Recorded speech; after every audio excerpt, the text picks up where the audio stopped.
Welcome friends. दोस्तों, मैंने जो पिछला वीडियो अपना बनाया था उसमें मैंने बताया कि बच्चे को कैसे हेल्दी रखें और उसकी इम्यूनिटी को कैसे बूस्ट करें। तो वहाँ पर मैंने आपसे 3 जो पार्ट थे उनके बारे में हमने चर्चा करी थी। सबसे पहली चीज़ नो सेकेंड हैंड स्मोकिंग, दूसरी उसकी इमोशनल हेल्थ के बारे में बात करी, और तीसरी जो थी वो कि आप कैसे एक रोल मॉडल का रोल प्ले कर सकते हैं। दोस्तों, उसी वीडियो को मैं आज आगे कंटिन्यू करता हूँ, उसी के का ये सेकंड पार्ट है।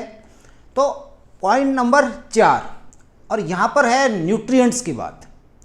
न्यूट्रिएंट्स के अंदर आपने मेरे पिछले यदि जितने भी वीडियो देखे होंगे, वहाँ पर मैं हमेशा एक चीज़ बोलता हूँ कि बच्चे को 2 चीज़ें आप हमेशा प्रमोट कीजिए, फ्रूट्स एंड वेजिटेबल्स, और 2 चीज़ें जो रहती हैं वो उसे कम देनी चाहिए, शुगर एंड सॉल्ट। देखिए, ये जो फ्रूट्स एंड वेजिटेबल्स हैं जो हमें प्लांट्स से मिल रहे हैं, इनको बोलते हैं फाइटोन्यूट्रिएंट्स। एंड जैसे मैं आपको एक एग्जांपल के तौर पे बताऊं, जैसे आपने बच्चे को कैरेट्स दे रहे हैं, बीन्स दे रहे हैं, ऑरेंजेस दे रहे हैं, स्ट्रॉबेरीज दे रहे हैं, पम्पकिन्स दे रहे हैं, इन सब के अंदर कैरोटीनॉइड्स हैं। और ये कैरोटीनॉइड अल्टीमेटली क्या होता है कि आपकी बॉडी में जाकर के विटामिन ए के अंदर कन्वर्ट होता है, और विटामिन ए एक बहुत अच्छा इम्यूनिटी बूस्टर विटामिन है। इसके अलावा आप और हम सब जानते हैं विटामिन ए का एक बहुत बड़ा रोल आई की हेल्थ के लिए। तो ये तो दोस्तों मैंने आपको सिंपल एक एग्जांपल बताया कैरोटीनॉइड्स का। इस तरह के फाइटोन्यूट्रिएंट्स का अपना एक पूरा ग्रुप है, और ये सारे के सारे ही बच्चे की हेल्थ के लिए बहुत इंपॉर्टेंट है। देखिए, जब हमने हमेशा देखते हैं कि जब छोटा बच्चा है वो उसको बहुत जल्दी खांसी, जुकाम, बुखार, फ्लू के सिम्टम्स बहुत जल्दी आ रहे होते हैं। उसका कारण क्या है कि वो बच्चे का जो इम्यून सिस्टम है वो एक इनएक्सपीरियंस्ड है। इसलिए बच्चे महीने में, 1.5 महीने में, 2 महीने में तो डेफिनेटली इनको खांसी, जुकाम, बुखार, वायरल के कुछ इन्फेक्शंस के जो सिम्टम्स हैं आप और हम देखते ही रहते हैं।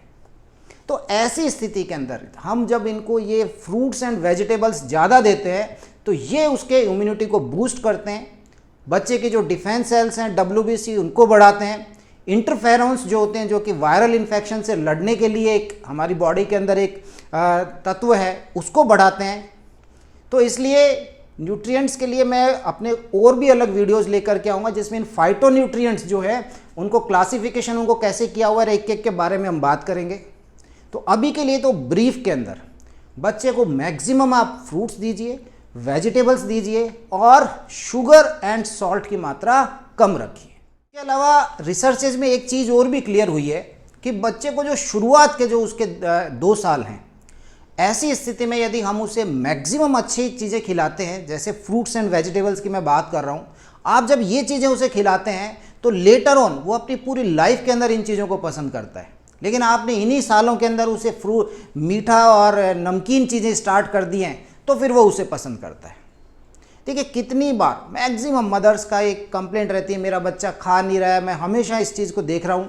उसका कारण क्या है कि जब आपका बच्चा 6 महीने का हो जाए उस समय आप अपने पीडियाट्रिशियन से मिलिए या न्यूट्रिशनिस्ट जो हैं उनसे बात करिए कि बच्चे को क्या देना चाहिए। आप एक बार उसे मीठा देना चालू कर देते हैं, एक बार उसे स्वाद वाली चीज़ें नमकीन सी बनाकर स्टार्ट कर देते हैं खिलाना, साल भर खिला दिया, 6 महीने खिला दिया, अब उसके बाद उसकी आदत को चेंज करना बहुत मुश्किल रहता है। उसके बाद बच्चा खाएगा नहीं, वो रोता रहेगा, चिल्लाता रहेगा, और अल्टीमेटली आपका दिल पसीज जाएगा और आप उसे वापस से फिर उसकी पसंद की जो चीज़ है जिसमें मिठास ज़्यादा है, जिसके अंदर स्वाद की बनी हुई नमकीन चीज़ें हैं जो वो आप उसे खिलाने लग जाएंगे, और यहाँ पर उसे अच्छे विटामिन्स, अच्छे मिनरल्स, एक अच्छी डाइट ली जाएगी। तो दोस्तों, फ्रूट्स एंड वेजिटेबल्स को मैक्सिमम दीजिए। पॉइंट नंबर 4, अब यहाँ हम बात करेंगे कि बच्चे का स्लीप टाइम। देखिए, रिसर्चेज में ये भी क्लियर हुआ है कि अगर बच्चे को स्लीप से डिप्राइव रखते हैं, मतलब उसको कम नींद मिल रही है, तो ऐसी स्थिति में बच्चे का डिफेंस सिस्टम जो है वो कमज़ोर होता है, उसके जो डिफेंस वाले जो वेपन्स हैं वो बनने कम हो जाते हैं। तो ऐसी स्थिति में बच्चे का इम्यूनिटी कॉम्प्रोमाइज़ होता है। तो मैं आपको एक रफ़ आइडिया वैसे बता देता हूँ कि बच्चे को कितना सोना चाहिए। जो इन्फेंट्स हैं, मतलब जो 1 साल से कम उम्र का बच्चा है, वो लगभग 16 घंटे का अपना टाइम नींद में निकालता है।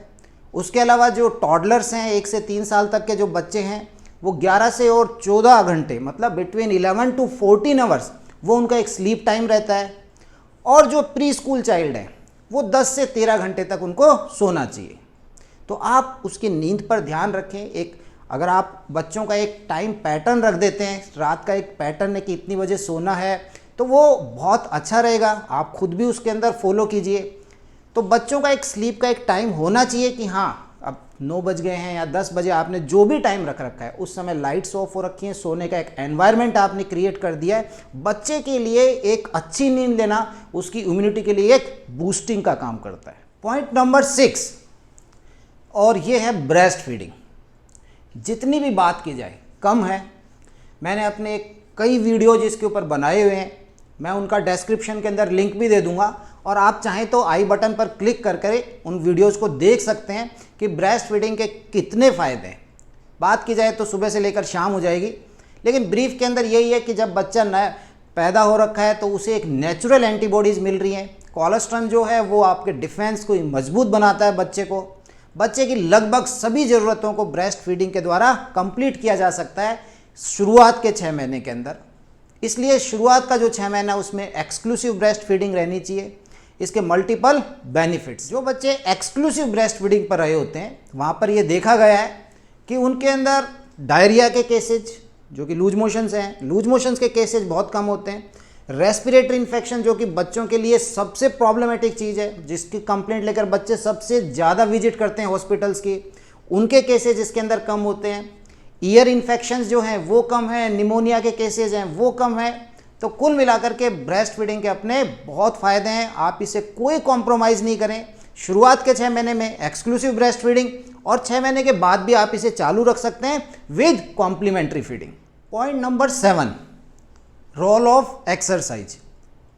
देखिए दोस्तों, आप भी जानते हैं, मैं भी जानता हूँ, एक्सरसाइज करने के कितने बेनिफिट्स हैं। एक्सरसाइज एक डिफेंस सिस्टम को मजबूत बना रहा है, इम्यूनिटी को बहुत बूस्टअप कर रहा है। लेकिन बच्चों को मोटिवेट कैसे करें, एक्सरसाइज के लिए कैसे मोटिवेट करें? अब स्पेशली क्योंकि बच्चे बाहर नहीं जा पा रहे, बच्चे घरों के अंदर कैद होकर के रखे हुए हैं, यहाँ सबसे बड़ा रोल आपका आएगा।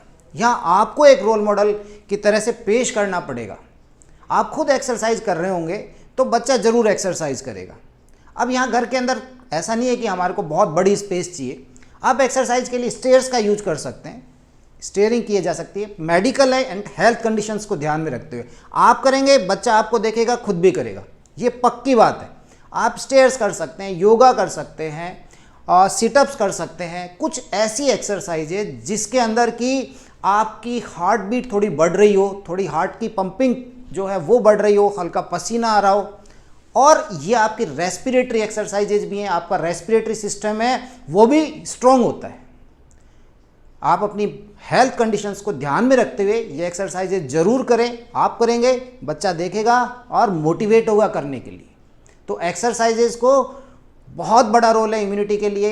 एक्सरसाइज करने से बॉडी के अंदर कुछ ऐसे केमिकल्स भी सीक्रेट होते हैं जिनको हम एंडोर्फिन बोलते हैं, और ये एंडोर्फिन आपकी बॉडी के अंदर नेचुरल एंटी डिप्रेसेंट्स का काम करते हैं।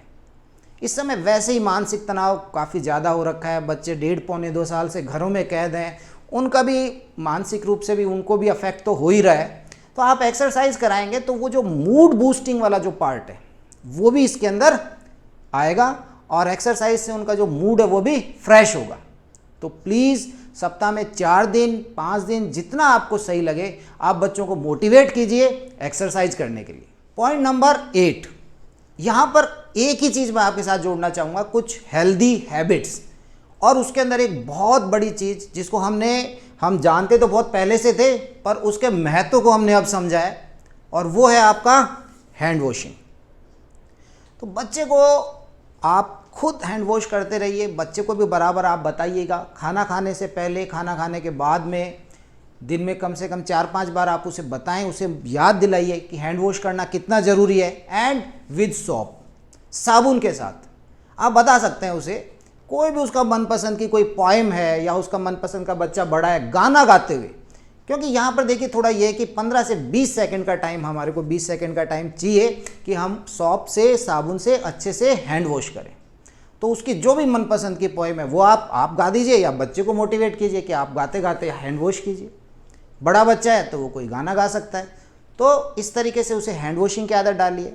एक दूसरी चीज़ जो यूजुअली मैं हमेशा करता हूँ, जब भी मेरे घर में बच्चा बीमार हो जाता है तो मैं एक चीज़ सबसे पहले जो चेंज करता हूँ वो होता है बच्चे का टूथब्रश। ऐसी स्थिति के अंदर टूथब्रश को कई बार एक घर में अगर जैसे 2 बच्चे हैं 3 बच्चे हैं, इनका पता नहीं रहता है, वो अपना टूथब्रश दूसरे का यूज कर लेते हैं और वो जो जर्म्स हैं एक से दूसरे को ट्रांसमिट करते हैं। तो बाकी बच्चे भी हेल्दी रहें, इम्यून रहें, तो उसके लिए यदि आपका बच्चा बीमार हो रखा है तो प्लीज़ उसका आप जो टूथब्रश है वो उसे चेंज कर सकते हैं। ये मेरी ओपिनियन है जो मैं करता हूँ। अब लास्ट पार्ट 9th, वो जो है दैट इज़ एंटीबायोटिक्स। यहाँ मैं कुछ चीज़ें आपके साथ शेयर करना चाह रहा हूँ। बच्चों के अंदर ज़्यादातर जो इन्फेक्शंस होते हैं वो वायरल होते हैं और ऐसी स्थिति के अंदर कई बार आपने किसी से फ़ोन पे बात कर ली है जो डॉक्टर नहीं है, या आप खुद मेडिकल स्टोर से जाकर के एंटीबायोटिक्स लेके आ रहे हैं, एजिथ्रोमाइसिन खिलानी चालू कर रहे हैं, आप उसको दूसरी एंटीबायोटिक्स है ऑगमेंटिन खरीद लाए, वो चालू कर दिया आपने उसको बच्चे को। तो इस तरीके से जो आप दवाइयाँ देते हैं एंटीबायोटिक्स, ये बच्चे के लिए एक नुकसानदायक है कि पहली चीज़ तो उसका वायरल इन्फेक्शन में कोई रोल ही नहीं है। वायरल इन्फेक्शन 3 to 5 डेज़ में ठीक हो जाता। एंटीबायोटिक्स की वजह से क्या होगा कि जो बैक्टीरियाज है जहाँ पर ये एक्ट कर रही थी वो बैक्टीरियाज रेजिस्टेंट हो जाते हैं और लेटर ऑन होगा क्या बाद में कि वो बैक्टीरियाज इन एंटीबायोटिक्स से खत्म नहीं होंगे। एंटीबायोटिक रेजिस्टेंस का खतरा एक बहुत बड़ा हमारे ऊपर मंडरा रहा है। अब यदि भविष्य में कभी उसे एक साधारण सा कान का इन्फेक्शन भी हो गया है जो कि एक नॉर्मल एंटीबायोटिक से हम ट्रीट कर सकते थे, उससे बच्चा ठीक नहीं होगा। कितने लेवल की हायर लेवल की एंटीबायोटिक्स पे जाते जाएंगे। आपको सिंपली एक चीज़ करनी है, बच्चा बीमार है, आपने डॉक्टर को दिखाया, आपके पीडियाट्रिशियन का जॉब है उस पर छोड़ दीजिए। पीडियाट्रिशियन को लग रहा है कि एंटीबायोटिक देनी है तो वो दे देंगे, अदरवाइज बच्चे को एंटीबायोटिक्स की ज़रूरत ही नहीं है।